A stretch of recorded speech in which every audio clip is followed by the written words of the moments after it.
এ বাবু তুমি এদিকে আসো। কি করছো? এই যে একটা গাছ খুঁজছি লাল টকটকে পাতা ত্রিভুজের মতো। ওর বিচির দাম হলো, ওটাই টুক্কা মারলে হয় একটি বিচি বের হয়। আচ্ছা, ওই বিচির দাম হলো 1,00,000 টাকা। 1,00,000 টাকা? জি, সে গাছটা এদিকে পাওয়া যায় কোথাও?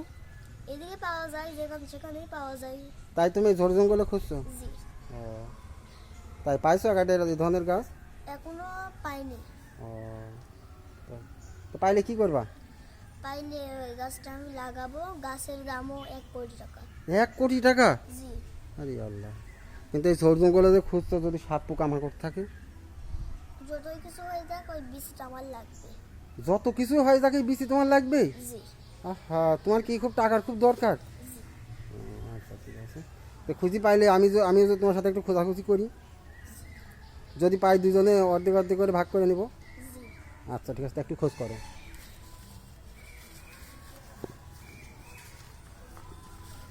গাছের পাতার আকৃতিটা কেমন হয়?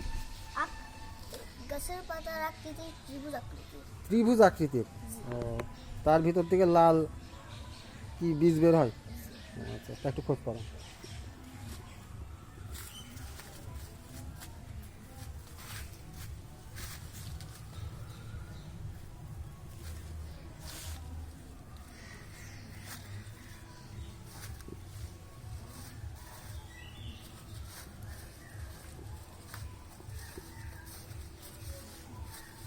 আচ্ছা যাক, বেশি ঝরে যাও না, হ্যাঁ, সাপ পোকা মাকড় থাকতে পারে।